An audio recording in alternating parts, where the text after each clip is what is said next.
Haleluya, salam saudaraku. Berjumpa kembali dalam program Jalan Kehidupan. Masih dalam segmen Sapa Jemaat di Rumah, kita akan bersaat teduh bersama-sama agar sepanjang hari yang akan kita lalui hari ini sungguh menjadi hari yang menyenangkan dan diberkati oleh Tuhan. Mari kita berdoa. Bapa, kami rindu lawatan-Mu melawat kami. Dan biarlah firman yang sebentar kami renungkan boleh menjadi rema yang akan menuntun sepanjang hari ini untuk kami mentaati kehendak-Mu. Berfirmanlah, kami siap diberkati. Dalam nama Yesus. Haleluya. Amin. Firman Tuhan kali ini terambil dari Lukas pasal 17 ayat 17 sampai 19. Lukas 17 ayat 17 sampai 19 berkata, "Lalu Yesus berkata, bukankah ke-10 orang tadi semuanya telah menjadi tahir? Di manakah yang 9 orang itu? Tidak adakah di antara mereka yang kembali untuk memuliakan Allah selain daripada orang asing ini?" Lalu ia berkata kepada orang itu, "Berdirilah dan pergilah, imanmu telah menyelamatkan engkau." Saudara, jika ditanyakan, sebenarnya untuk apa sih Tuhan membuat mujizat dalam hidup kita? Pertanyaan ini sebenarnya sudah ada jawabannya, dan setiap kita orang percaya pasti tahu jawabannya. Sebab mujizat Tuhan dinyatakan supaya kita mengalami lawatan Tuhan dan supaya kita olehnya bersaksi bahwa Tuhan yang kita sembah adalah Tuhan yang luar biasa, Tuhan yang ajaib, Tuhan sang penolong dalam hidup kita. Namun sayangnya meskipun kita mengerti untuk apa mujizat itu dilakukan, seringkali justru kita tidak memenuhi tujuan Allah ketika mujizat itu dinyatakan dalam hidup kita. Seperti ke-10 orang kusta itu, bagaimana mereka telah mengalami lawatan Tuhan yang luar biasa. Mereka telah mengalami kesembuhan daripada Tuhan. Namun sayangnya yang 9 tidak datang kepada Tuhan dan mengucap syukur serta memuliakan Allah. Dan hanya 1 orang saja, itu pun orang asing, dalam arti dia bukan orang Israel. Saudaraku, kisah ini sebenarnya ditujukan untuk menyindir orang-orang Israel. Mereka yang telah melihat mukjizat Allah, mereka telah melihat kuasa Allah dinyatakan. Justru mereka tidak bersyukur kepada Allah, mereka tidak memuliakan Allah. Tetapi orang yang dikatakan sebagai orang kafir, orang yang tidak mengenal Allah, mereka justru mengucap syukur ketika mukjizat itu dinyatakan. Mereka datang kepada Tuhan, mereka menyembah Tuhan, dan mereka mengikut Tuhan. Ini tentu saja sebuah hal yang ironis. Mereka yang kita klaim sebagai orang yang tidak menerima keselamatan, mereka yang kita klaim sebagai orang yang tidak menerima anugerah, tetapi pada saat mereka dijamah oleh Tuhan, mereka tahu apa artinya bersyukur. Mereka tahu apa artinya membalas budi. Mereka tahu apa artinya mukjizat bagi hidup mereka.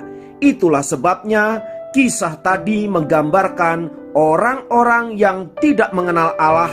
Ketika mereka melihat mukjizat, hati mereka hancur di hadapan Allah. Lalu mereka datang dan memuliakan Allah. Menjadi pertanyaan adalah, bagaimana dengan hidup kita?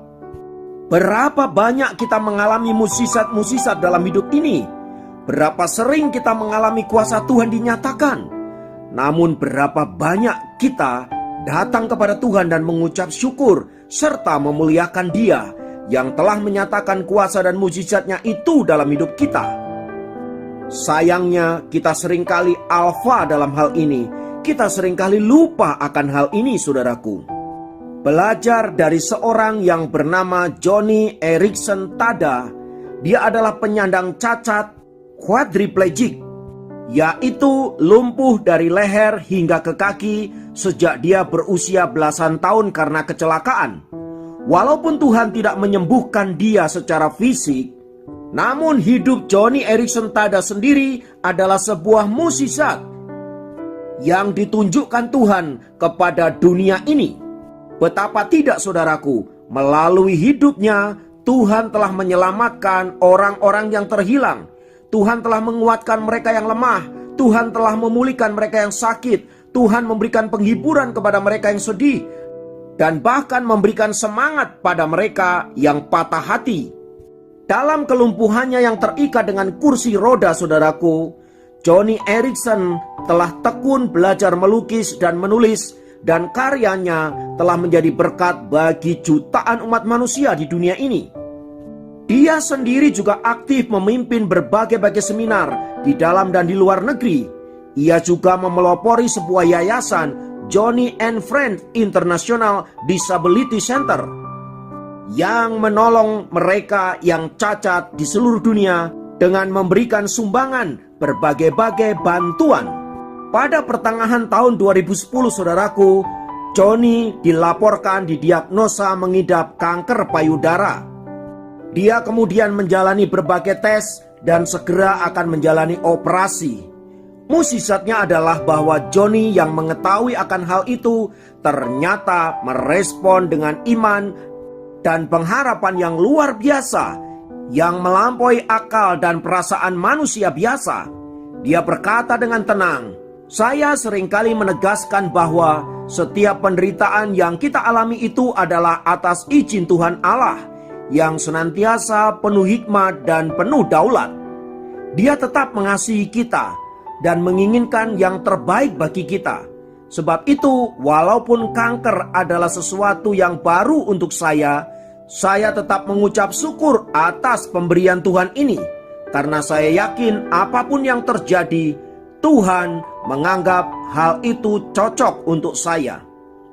Saudaraku, apa yang dialami oleh Joni Eareckson itu mau menggambarkan bahwa iman yang dibangun di atas Kristus dan firman Allah tidak akan mudah digoyahkan oleh apapun, entahlah itu oleh penyakit kanker, kelumpuhan, tantangan, dan penderitaan-penderitaan yang lain. Karena kita tahu semua itu terjadi atas izin Allah, dan Allah berkuasa untuk melakukan apapun atas hidup kita. Oleh sebab itu, saudaraku yang dikasihi Tuhan, apapun saat ini pencobaan dan badai hidup yang Anda alami, tetaplah kuat dan tetaplah semangat di dalam Tuhan. Jangan pernah meragukan hikmat dan kedaulatan Allah dalam hidup kita. Meskipun kita seringkali tidak mengerti mengapa Tuhan izinkan hal itu terjadi, tetapi kita harus tetap percaya bahwa semua itu dikerjakan oleh Allah untuk mendatangkan kebaikan bagi kita.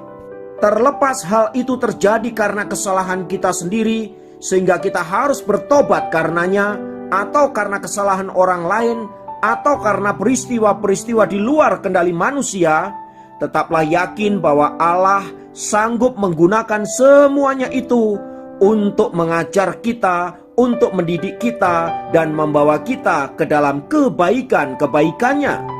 Sekarang semua tergantung kepada kita. Respon apa yang kita lakukan terhadap peristiwa yang sedang terjadi? Akankah kita datang kepada Allah? Kita mengucap syukur kepadanya karena Tuhan mengizinkan hal-hal itu terjadi dalam hidup kita, atau kita pergi meninggalkan Allah karena kita berpikir bahwa kita menemukan jawaban menurut pikiran kita sendiri? Ingatlah saudaraku bahwa setiap keputusan selalu ada konsekuensinya. Karena itu jangan memutuskan sesuatu di luar kehendak Allah. Ingatlah firman Tuhan yang berkata, "Carilah Tuhan selagi Ia berkenan untuk ditemui." Kiranya firman Tuhan ini meneguhkan dan menguatkan kita. Mari kita berdoa di dalam nama Tuhan Yesus, Tuhan yang sanggup menyatakan kuasa dan mukjizat-Nya, Tuhan yang sanggup memulihkan, Tuhan yang sanggup memberikan pertolongan bagi setiap kami. Kami menyerahkan hidup kami ke dalam tangan kasih-Mu. Kami mau belajar mengandalkan Engkau. Kami mau belajar menaruh hidup kami ke dalam tangan kasih-Mu. Terima kasih Tuhan untuk segala karya-Mu dalam hidup kami. Sekarang kami menyerahkan masa depan kami, pergumulan kami, dan apapun atas hidup kami ke dalam tangan pengasihan-Mu. Dan kami percaya semua untuk kebaikan kami sendiri. Terpujilah nama-Mu Tuhan kekal selamanya. Dalam nama Yesus kami berdoa. Haleluya. Amin.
Meskipun ada badai, meskipun beban berat, meskipun aku lemah, Roh Kudus sertaiku.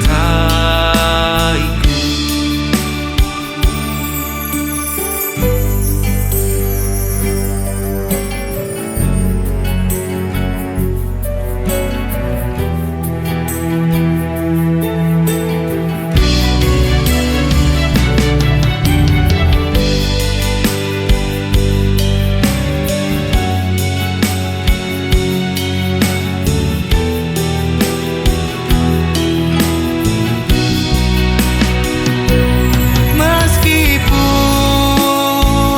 ada badai, meskipun beban berat, meskipun aku lemah, Roh Kudus sertaiku.